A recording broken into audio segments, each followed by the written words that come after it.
Bom, boa tarde a todos e a todas. Temos mais um seminário do Grupo de Dinâmica Orbital Planetologia, todos bem-vindos. E hoje a gente vai ter uma apresentação de quem geralmente está por trás das câmeras. Hoje vai ser a apresentação do Raí, que é uma das pessoas que ajuda a cuidar aí da organização do seminário. O Raí é graduado em matemática aqui pela FEG e está fazendo o doutorado direto. Vai apresentar para a gente um trabalho que ele vem fazendo aí sobre a ROCOT. Por favor, Raí. Bom, obrigado, professor Otto. Como comentado, meu nome é Raí. Hoje eu vou falar para vocês sobre um trabalho que é um dos principais pontos que eu venho desenvolvendo desde o começo do meu doutorado, que é a análise de tensões e propagação de falhas e análise de coesão também em pequenos corpos, nesse caso uma aplicação para o Arrocote. Bom, se tratando primeiro, contextualizando quem são os nossos objetos de estudo, né, os pequenos corpos, eles são, em geral, satélites, cometas ou asteroides. Eles possuem diferentes tamanhos e formatos. Então aqui eu tenho alguns exemplos de dois asteroides. O da esquerda é o Bennu, que tem um raio equivalente ali de 245 metros. O da direita, o Itokawa, ambos visitados por sondas, a Osiris-Rex e a Hayabusa, respectivamente. Eu tenho um exemplo aqui de um cometa, que seria o Churyumov-Gerasimenko, que já é um pouquinho maior, tem em torno ali de 2 km, também visitado por uma sonda. E aqui o satélite Pan de Saturno, que já é um pouquinho maior ainda e tem em torno ali de 13 km. Uma coisa bastante presente nesses objetos é que esses formatos irregulares deles fazem com que eles acabam tendo diferentes, que a análise que eu estudo desses objetos seja diferente dos demais objetos do sistema solar. E diferentes coisas são possíveis de estudar desses corpos. Então a gente pode investigar, por exemplo, a dinâmica na vizinhança desses objetos relacionados ali às órbitas que possam envolver eventuais anéis, como nos casos de Charículo, de Quiron, de Quasar, ou próprios esses satélites que esses objetos venham ter, porque a gente conhece esses pequenos corpos, eles podem ser sistemas binários, triplos, ou até mesmo quádruplos. A gente pode estudar questões relacionadas à superfície dele, como as acelerações, os ângulos de slope, para eventualmente verificar quais as direções partículas poderiam se movimentar, ou como elas poderiam se movimentar na superfície desses corpos. A gente pode investigar questões relacionadas à composição e até mesmo à formação desses corpos, a propagação de tensões, que é o meu objetivo de estudo, e outras questões. E isso tudo, no geral, eles ajudam a gente ter uma compreensão geral sobre esses objetos, que possam envolver desde compreensões sobre a formação do sistema solar, sobre a defesa planetária, sobre diversas outras questões. Então, meu objetivo de estudo nesse trabalho é basicamente investigar essa propagação de tensões e as consequências que ela tem relacionadas à coesão, e principalmente quando você tem associadas a variações de rotação e densidade nesses corpos. Para esse trabalho especificamente, a gente analisa o que ocorre quando a gente varia a densidade.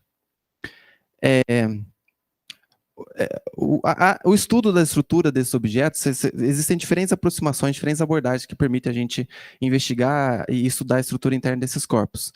O que eu vou apresentar aqui para vocês, eu poderia mencionar, por exemplo, você tem trabalhos com o PKD-Grave, com o SPH, ou diversas outras ferramentas famosas, mas o que eu vou apresentar para vocês é uma análise bastante simples, que mais para frente eu vou me aprofundar, mas que ela parte da ideia de que você tem um objeto, nesse objeto você aplica uma certa força, essa força ela sofre uma deformação mínima, essa deformação mínima resulta na propagação de tensões, eventualmente regiões de falha nos corpos.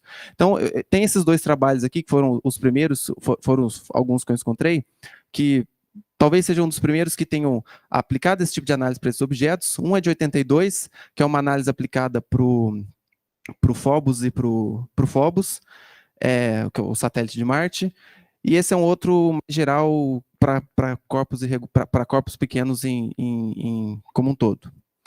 Desses trabalhos, muita coisa foi desenvolvida, e uma delas o que a gente tem hoje em dia são o que a gente pode fazer só levando em conta modelos simétricos desses corpos, como um elipsoide equivalente, ou algo do tipo assim, a gente consegue traçar curvas como essa daqui.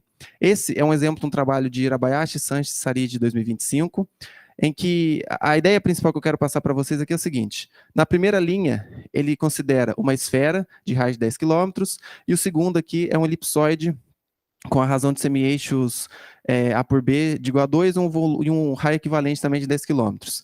cada coluna aqui representa um período diferente de rotação e densidade que ele está atribuindo nesse corpo, e é assumido uma densidade constante para o corpo, para o objeto.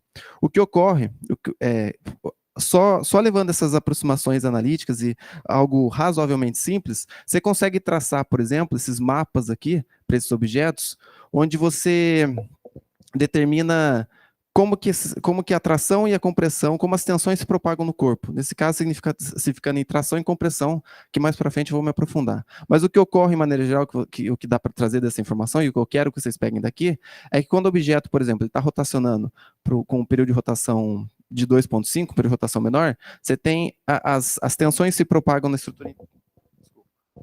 As tensões se propagam na estrutura interna dele, são de tração, e conforme esse período de rotação aumenta, essas tensões passam a ser de compressão. E o que eu quero dizer com isso tudo? O que eu quero dizer é que, com modelos mais simples, com formatos simétricos, ou algo que você consiga assimilar a um elipsoide ou algo do tipo, você consegue fazer coisas desse tipo aqui. Você consegue já mapear essa propagação de tensões e, eventualmente, como que a coesão tem que se propagar pelo interior do corpo. Só que quando você tem o formato irregular, você tem uma geometria mais complexa, isso daqui já não se aplica. Isso aqui já não pode não necessariamente ser o suficiente. Aí você tem que acabar tendo que apelar para outras formas, como no caso, uma possibilidade de geometria de elementos finitos que eu vou mostrar. Mas antes de falar do método, eu preciso citar para vocês quem que é o nosso objeto de estudo, né? Então, o nosso objeto de estudo é o arrocote. Aqui eu tenho uma representação do sistema solar, que acredito eu que todo mundo já tenha visto em algum momento da vida. Então, eu tenho os planetas terrosos, o cinturão principal, os planetas gasosos, e essa região aqui, que é o cinturão de Kuiper, e que é especificamente a região onde a gente tem os objetos ali, para além de Netuno aqui, que seria onde a gente teria os objetos transnetunianos, e no caso o arrocote está justamente nessa região. Então, o arrocote é um objeto transnetuniano que foi visitado pela sonda New Horizons em 2019, e ao ser visitado pela sonda, identificou-se que ele é um binário de contato. Então, ele tem esse formatinho aqui que você tem dois lóbulos, um menor e um maior, que são conectados por um pescoço mais afunilado, que faz com que ele pareça assim, um bonequinho de neve. Ele é um objeto, apesar de ser considerado um pequeno corpo, ele é um objeto razoavelmente grande, tem um diâmetro médio ali de aproximadamente 18 quilômetros, e o volume equivalente de cada lóbulo ali, se você... Só levando em conta o formato do corpo, seria mais ou menos de 1/3 para o menor e 2/3 para o maior do volume total do corpo. A sonda, quando visitou o objeto, ela identificou diversas crateras e uma superfície cheia de crateras e poços, digamos assim. Então, você tem regiões aqui bastante marcadas, como essas aqui que eu estou destacando, e uma das mais famosas é essa cratera Sky aqui, que acredita-se que ela tenha sido formada, a hipótese mais aceitável é que ela tenha sido formada por um impacto. E mais para frente eu vou voltar a mencionar ela. Aí, qual que é a ideia do nosso trabalho? A ideia do trabalho é basicamente a seguinte: a sonda, quando visitou o objeto, ela identificou que a superfície dos lóbulos elas possuíam características físicas diferentes. Aí a gente extrapola essa possibilidade dessas superfícies terem características físicas diferentes para as densidades desses lóbulos também serem diferentes. A nossa ideia com isso, então, é aplicar o método de elementos finitos e analisar essa propagação de falha, de tensões e a coesão mínima necessária para o objeto precisa ter para que ele possa evitar se romper ou ter algum tipo de falha estrutural. Assim, então a gente aplica duas forças no nosso problema, que é a gravitacional, associada a esse intervalo de densidade, e assume uma rotação constante de pouco menos ali de 16 horas.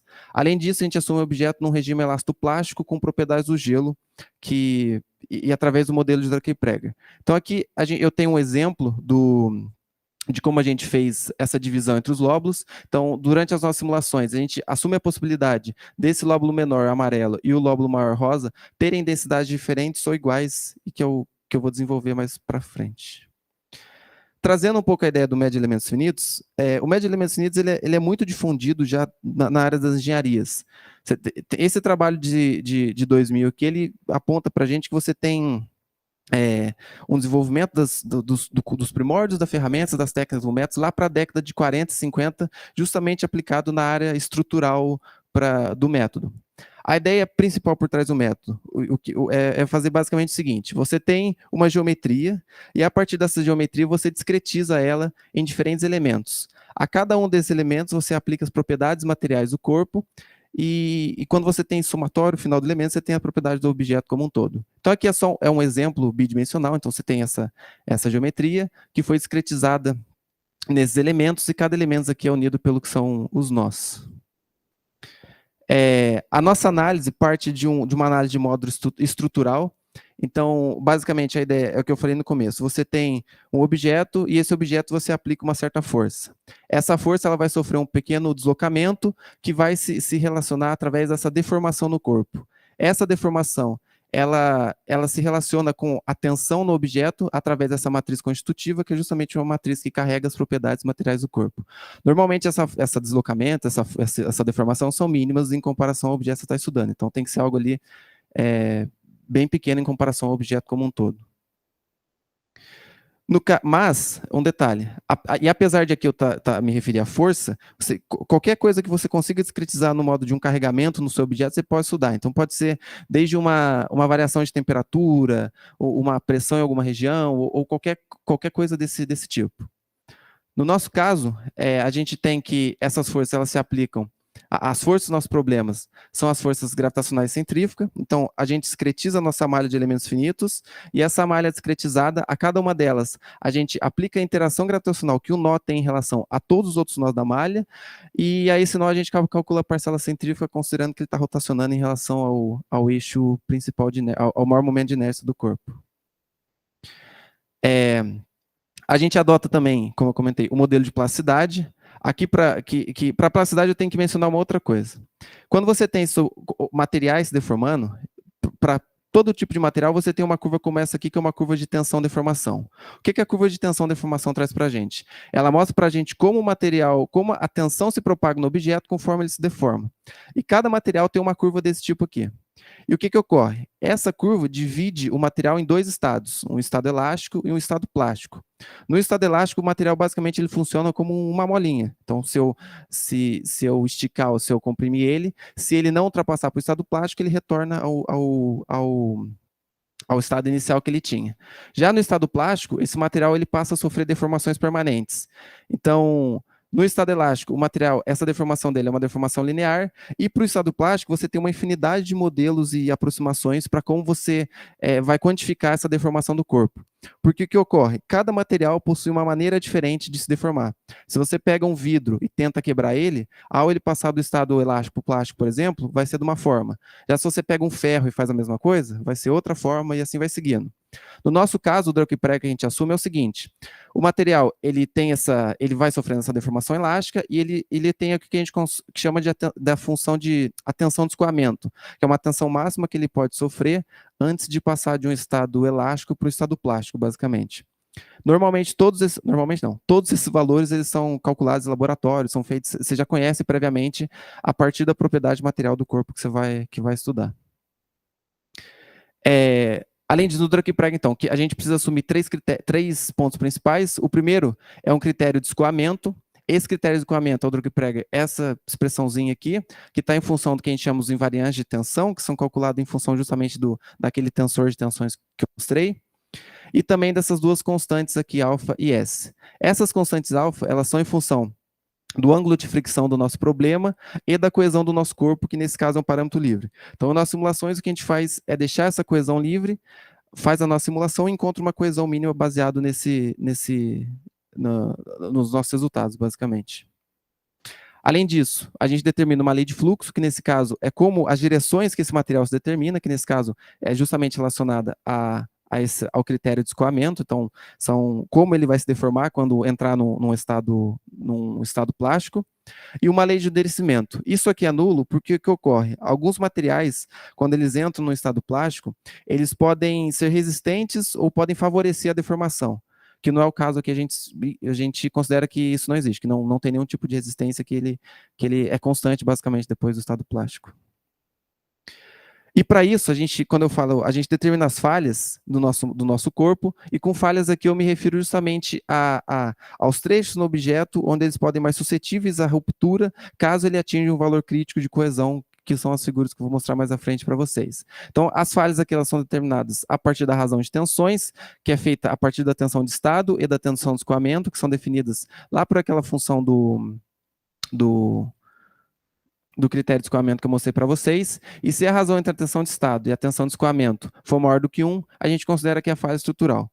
Basicamente, o que eu quero dizer essa tensão de escoamento, ela determina para a gente um limite que ele pode sofrer, e a tensão de estado é a tensão que ele está sofrendo dada a força aplicada no objeto. Então, se essa razão for maior do que 1, a gente considera que o objeto teve falha estrutural. Bom, e falando sobre os nossos resultados. Eu acho que eu estou muito rápido, né? Não, tá bom. Falando sobre os nossos resultados, o que a gente tem aqui? Então, esse é um exemplo de um resultado de uma simulação que a gente fez. Em vermelho aqui, a gente tem as nossas regiões de falha. Esse é um caso onde a gente assumiu para esse lóbulo menor uma densidade de 235 kg por metro cúbico e para o lóbulo maior a densidade de 400, e a coesão mínima para esse caso foi de 130. E veja o que ocorre aqui. As falhas do nosso objeto, elas estão concentradas em quase todo o pescoço do corpo, então elas circulam quase todo o pescoço do objeto, com exceção dessa região aqui, e elas se propagam também para o lóbulo maior, para uma região significativa do lóbulo maior, como talvez dê para perceber por essa figura. Porém, elas não chegam a cruzar o interior do corpo de uma ponta a outra, de uma superfície a outra. Então, elas se propagam pelo interior do objeto, mas não chegam a cruzar de uma superfície a outra no corpo. Esse é um outro exemplo de quando a gente tem uma densidade constante. Então, diferentemente do resultado anterior, a falha se concentra só no pescoço e não se espalha para os demais lobos. Aí aqui tem um ponto assim que talvez seja óbvio, né? Você tem um material e esse material tem uma região crítica ali, e por que não as falhas não se propagariam no pescoço do corpo? O ponto principal dessas falhas, a gente tem encontrado principalmente, é o fato delas não se propagarem, a gente conseguir determiná-las no pescoço e em outras regiões, mas elas também não se propagarem para o interior do objeto. Então aqui eu tenho um resultado de uma simulação, quer dizer, esse é um resultado de um trabalho de Hirabayashi 2015 para o Churyumov e Gerazimenko, e apesar de estar pequenininho aí, aqui eu tenho aquela mesma razão de tensões que eu mostrei para vocês, e aqui eu tenho diferentes valores de período de rotação para o corpo. Então, esse é assumindo um período de rotação de 12 horas, esse é um período de rotação de 8 horas e esse de 5 horas. Então, veja que conforme a gente diminui o período de rotação, essa falha ela vai se propagando para o interior do objeto até cruzar uma superfície do objeto até a outra. O que não ocorre no nosso caso quando a gente faz só essa variação de densidade. Antes da gente falar dos resultados da nossa coesão, eu preciso mencionar 2 trabalhos. Um deles é esse de Mary Shears em 2024, onde eles assumem ali um elipsoides aproximados para diferentes objetos e encontram uma coesão mínima para o arrocote ali de 43 Pascal, no caso são diversos binários de contato. E o outro é esse daqui de Kim, Hirabayashi e Bauer 2024, onde eles assumem que aquela cratera Sky que eu mostrei anteriormente, o impacto que ocorreu nela tenha acontecido após a formação do binário, e eventualmente para ela sobreviver para as condições máximas, por exemplo, de impacto, o objeto sofreria uma variação de coesão ali de até 15 kPa. Enfim, e aqui eu apresento para vocês agora o nosso mapa de coesão mínima. Então, o que o mapa traz para a gente? O mapa, ele mostra para a gente os valores de densidade possível em cada um dos lóbulos de maneira discretizada. Então, aqui no eixo X, eu tenho um possível valor de densidade para o lóbulo menor, e no eixo Y, um possível valor de densidade para o lóbulo maior. A barra de cores indica para a gente a coesão mínima para cada par de densidade possível. Então, por exemplo, aqui se eu assumisse para o lóbulo menor uma densidade de 155 e para o maior 300, eu vou ter um valor mínimo de coesão associada à barra de cores, que foi o que a gente encontrou. Enfim, e que informações a gente consegue tirar desse mapa? A primeira delas talvez é a seguinte: o nosso intervalo de coesão mínima, ele está restrito a essa região aqui, que é justamente o intervalo onde se estima-se que você tem ali o valor ótimo de densidade por objeto. Então, é em torno de 200 a 300 kg por metro cúbico para o lóbulo maior e para o lóbulo menor. Só que essa questão da coesão mínima, ela não ocorre à toa. Porque o que acontece? Conforme a gente se afasta dessa região para os extremos do nosso gráfico, o nosso valor de coesão aumenta. E isso ocorre justamente por causa do que a gente chama aqui dessa compressão e tensão.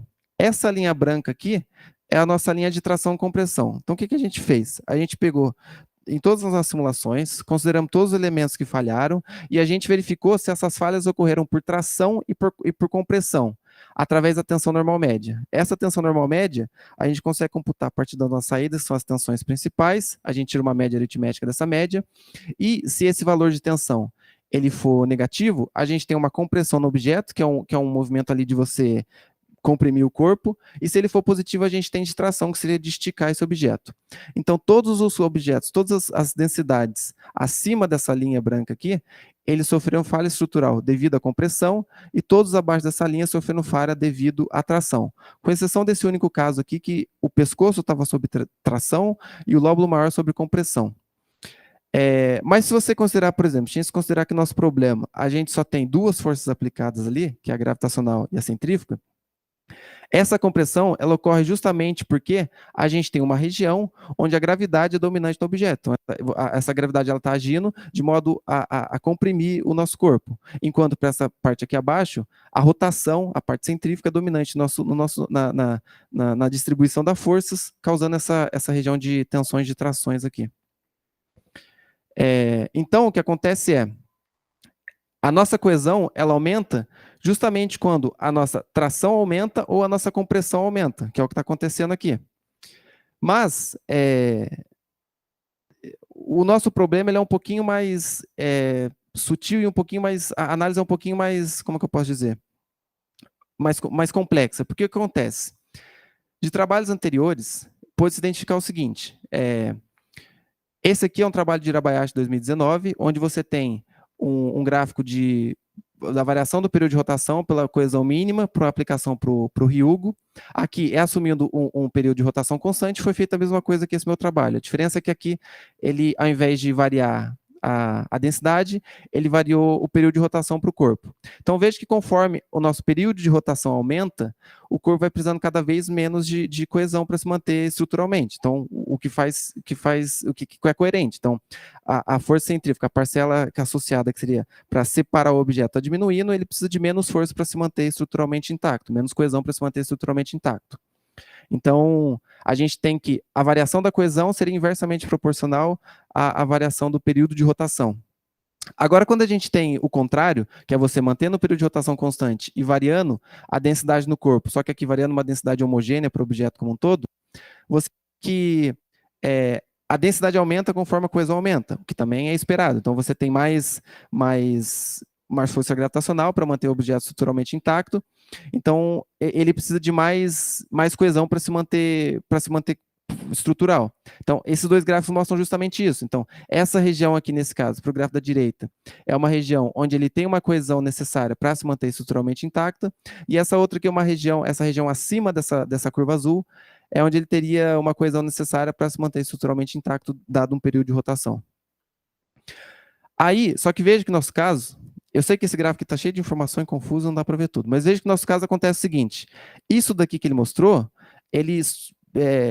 em resumo, então, é o seguinte, se você mantém ou a densidade ou o período de rotação constante, quando você varia um dos dois, mantém um constante, varia um dos dois, se for o período de rotação, você vai ter a coesão ela vai ser inversamente proporcional a essa variação do período de rotação. Se for a densidade, ela vai ser diretamente proporcional. Só que isso é verdade quando a gente tem sistemas, tem um caso onde essas forças são dominantes para aquele problema que eles estão sendo aplicados. O que eu quero dizer com isso? Nesse caso aqui, ó, cada um desses números aqui, eles representam para a gente a média das tensões normais médias. Então, eu peguei todos os elementos que falharam estruturalmente e tirei uma média desses todos os elementos que tiveram essa falha. Como esperado, todos os elementos acima dessa curva, eles sofrem falha estrutural por compressão, então esses valores deles são negativos. Então, aqui para cá, então, esses valores de compressão, eles aumentam conforme a gente se aproxima para os nosso gráfico, justamente essa região aqui. E abaixo dessa curva a gente tem os maiores valores de tração, então esses valores também aumentam a tração conforme a gente se aproxima dessa região. Aqui, nesse caso, quanto mais positivo for um valor de tração, mais forte ele é, e quanto mais negativo for a compressão, mais forte essa compressão é. O que ocorre? O que eu quero dizer com toda essa história? Essa região, no nosso problema, a gente mantém o período de rotação constante e altera a densidade. O que deveria acontecer é algo parecido com isso daqui. Você ter a coesão sempre aumentando conforme a gente varia a densidade. Só que não é verdade. conforme a gente aumenta a nossa densidade do nosso corpo aqui, a nossa tração aumenta, então ela começa com um valor muito grande positivamente e vai se aproximando do zero, e a nossa tração diminui e a nossa compressão aumenta. Então, se eu pegar o primeiro par de densidade aqui, eu vou ter um valor maior de tração, e se eu pegar um valor mais próximo dessa borda aqui, o meu valor de tração vai ser menor. E após essa borda, o meu valor de compressão é maior. Então, o que acontece é, conforme a densidade aumenta, nesse nosso caso, justamente por fato da gente dividir os dois lóbulos em densidades diferentes, a nossa tração diminui e a nossa compressão aumenta. E isso ocorre justamente pelo fato porque abaixo dessa curva aqui, a gente tem um conjunto de valores de densidade que são bem abaixo desse limite que em magnitude são bem menores que a parcela de centrífuga do nosso corpo, que a parcela gravitacional é bem menor que a parcela centrífuga, e por isso que isso ocorre. Então, conforme a gente aumenta a nossa densidade, a nossa tração diminui e a nossa compressão aumenta no corpo, no objeto.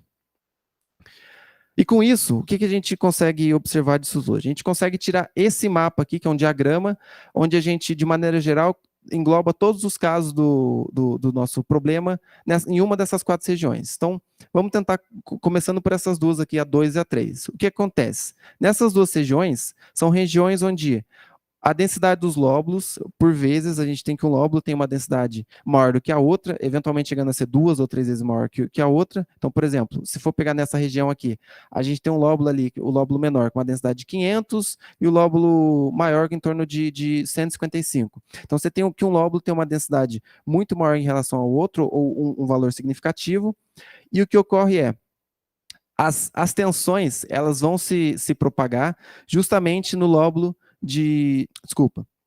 o lobo onde você vai ter as maiores tensões é justamente aquele que vai ter a maior densidade. Então, nesses 2 casos aqui, você tem o lóbulo menor tem mais densidade que o lóbulo maior, então a gente tem compressão nesse lóbulo menor e, por consequência, as falhas tendem a se propagar justamente nesse lóbulo de maior valor de densidade e maior valor de tensão. Então, esse lóbulo menor, ele tem maiores valores de compressão, e as falhas se propagam nele e no pescoço. Já nesse caso 4 aqui, você tem o lóbulo maior com os maiores valores de densidade, portanto, você tem ali os maiores valores de compressão nele, e as falhas tendem a se propagar no pescoço e nesse lóbulo maior. Já no caso 1, você tem o seguinte, os 2 lóbulos estão sob fortes valores de compressão, altos valores de compressão, só que o pescoço do objeto está sob o valor de tensão. Aí aqui tem um ponto que é o seguinte, normalmente, um material para atingir uma falha, para atingir aquele limite de escoamento, ele precisa de muito menos valor de tração do que compressão em módulo falando. Então, um objeto qualquer, por exemplo, com 500, com valor muito menor de tração, ele pode atingir essa falha quando comparado a compressão. Então aqui, apesar de você ter os 2 lobos com os valores altos de compressão no corpo, a tração no pescoço do objeto ele é muito mais dominante. Então as falhas tendem a se propagar justamente nesse pescoço. E por fim, essa última região, essa região 3, você tem os 2 lóbulos sobre altos valores de compressão, e essa compressão ela é dominante no nosso problema. Então ela faz com que essas falhas se propaguem no lóbulo menor, no pescoço e no lóbulo maior, nas vizinhanças ali do pescoço, principalmente englobando os outros 2 lóbulos. Enfim, o que a gente tira disso tudo? Como desesperado, a região mais crítica para o Rocote é justamente o pescoço dele. Então, quando a gente faz as curvas os valores ali quando a gente faz aponta as regiões de falha, você vê que o pescoço é uma região predominante que aparecem normalmente as maiores falhas do corpo, apesar de você conseguir encontrar essas falhas também nos outros 2 lóbulos, como eu mostrei nos casos apresentados e nessa última figura. E normalmente essas falhas elas tendem a se concentrar principalmente na superfície do objeto e no interior raso. Ela não chega a cruzar todo o interior do objeto de uma ponta da superfície a outra.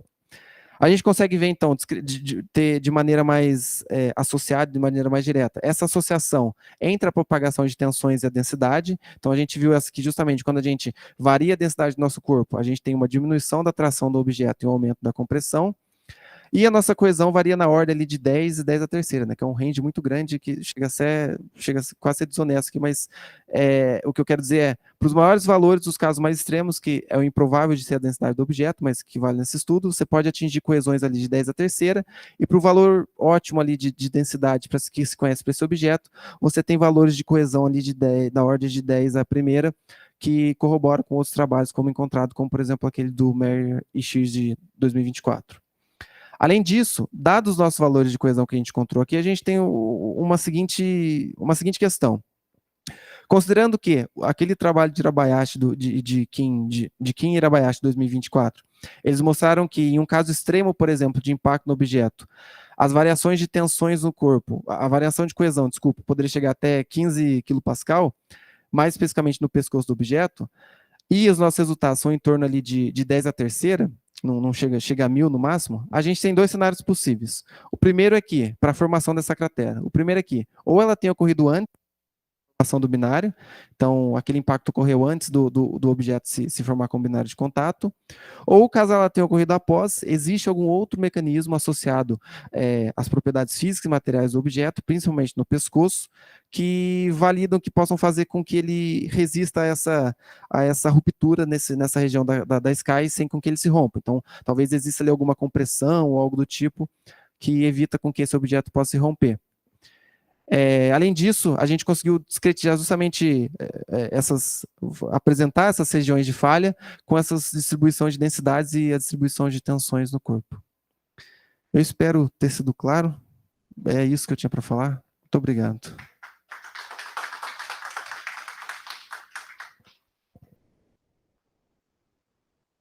Obrigado, Raí. Abertos agora perguntas. Ernesto? Aí, por favor, coloca a foto do Aerocuf lá para a gente, que eu quero ter uns comentários. O Aerocuf parece muito aquelas curvas de velocidade de zero para o L1. Se você imagina um corpo do lado direito, um corpo do lado esquerdo, faz as curvas de velocidade zero, lembra aquilo dali.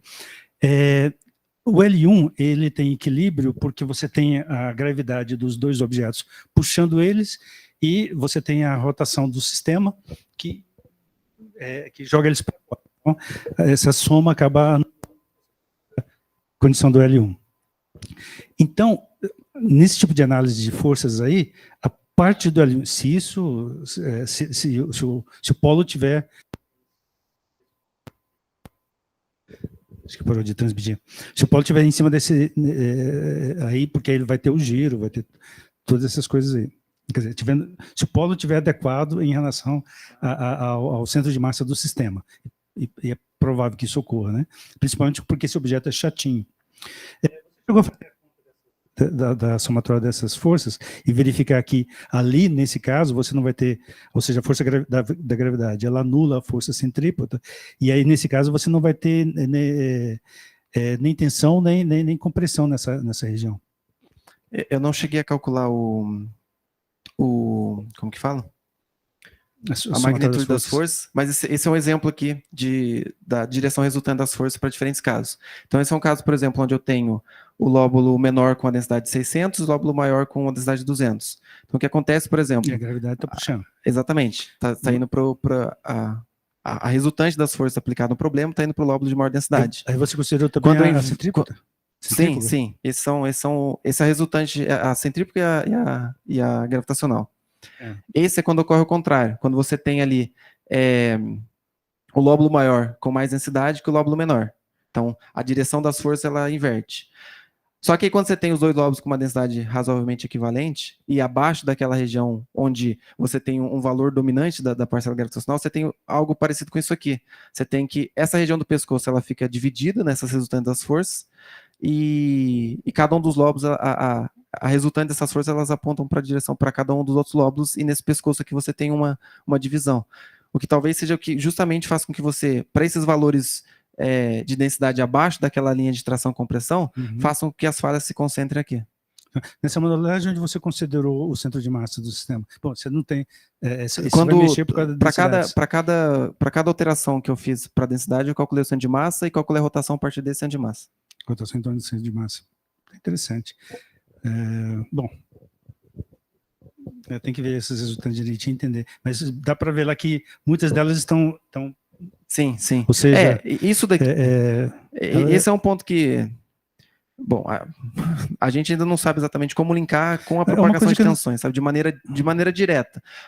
Dá para tirar interpretações disso tudo quando eu digo assim, quando você vê que esse lóbulo de mais densidade é a região que justamente onde se propagam as falhas e onde você tem maiores valores de compressão, tração, seja lá o que for, dá para enxergar a partir só dessa como é que eu vou dizer? O modo de aplicação das forças do nosso problema. Só que quantificar isso aqui diretamente, de maneira bastante direta, com as tensões e a propagação de tensões, a gente precisa pensar como fazer. Outra coisa que você deve ter colocado é densidades sempre homogêneas em cada lóbulo. Sim, sim, sim. Uhum. Interessante. A Silvia tinha Obrigado, levantado a mão. Ernesto. Mais alguém? Alguma pergunta?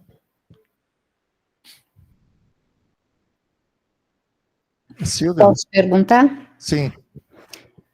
Eu não sei se eu ligo minha câmera,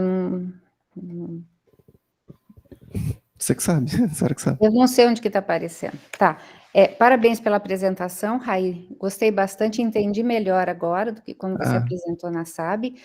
Esse campo de vetores, essas figuras, elas são excelentes. Eu acho que ajudaria bastante se você tivesse colocado elas. Agora eu consigo entender um pouco melhor o que você está falando. A minha pergunta, ela é um pouco, ela é simples.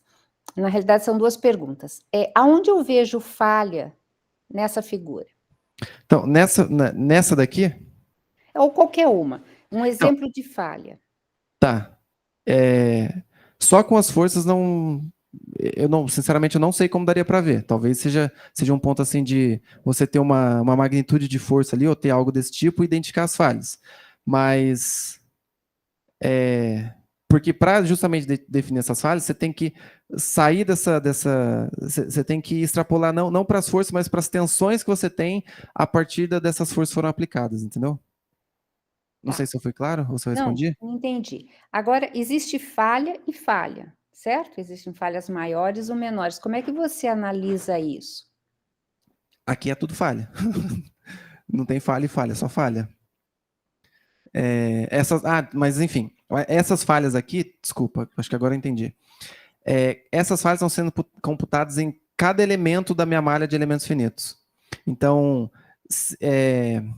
que eu não trouxe uma imagem, mas quando a gente discretiza a malha de elementos finitos, a gente tem ele dividido dessa maneira assim, só que no caso por tetraedros. Em 2D ou 3D? 3D. 3D, tá. Então, são tetraedros, são tridimensionais. Então, toda vez que um elemento falha, você tem uma facezinha disso aqui sendo pintada. Ah, entendi. Talvez ele traz uma dimensão, como que eu posso dizer, muito maior do que de fato seja essa falha, como a senhora disse, porque só que para resolver isso eu teria que ter uma resolução muito alta da minha malha de elementos finitos. Exato. Isso. Entendi. E a última pergunta, quando você faz esse modelo, você já utiliza a cratera? Sim, sim. Não sei se vai dar para pegar aqui. Opa. Mas ela tá aqui embaixo. Ah, não, ela tá aqui, ó. Essa região aqui, ó. Eu não consigo, aqui eu não vejo o seu cursor. Ele está no segundo desenho? Tá aqui, ó. Pera aí. Verdade.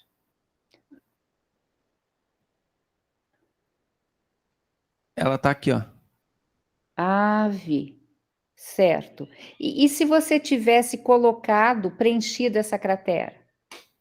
Você tentou fazer alguma coisa assim? Não. Então, só para ver quão relevante ela é. Não, mas dá para fazer isso. Mas qual seria o propósito de preencher? Porque não tem uma pergunta qual foi a formação dessa cratera?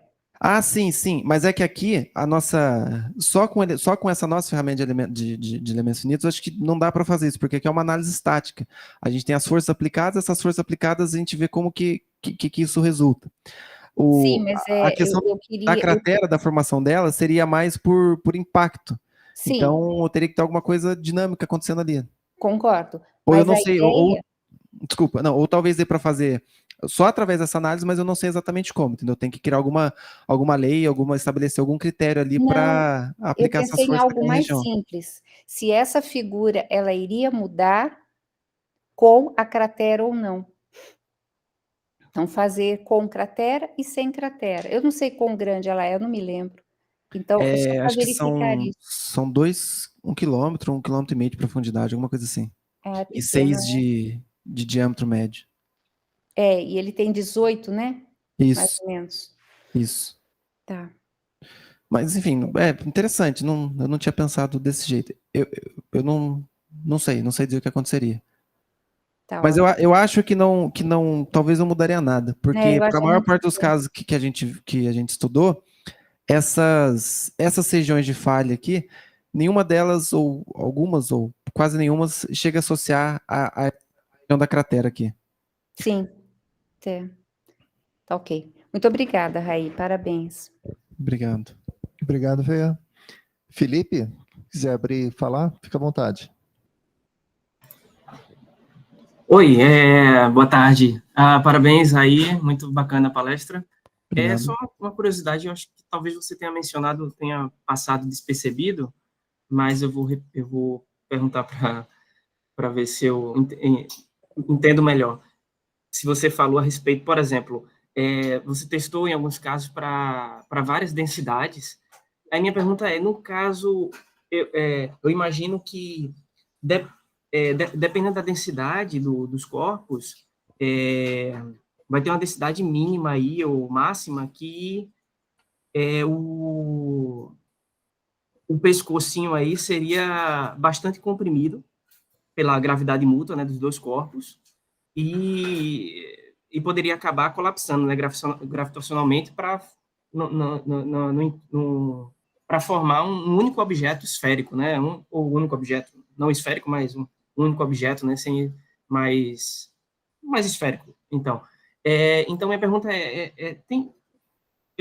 você mostrou alguma coisa nesse sentido, ou isso que eu estou falando não passou pela...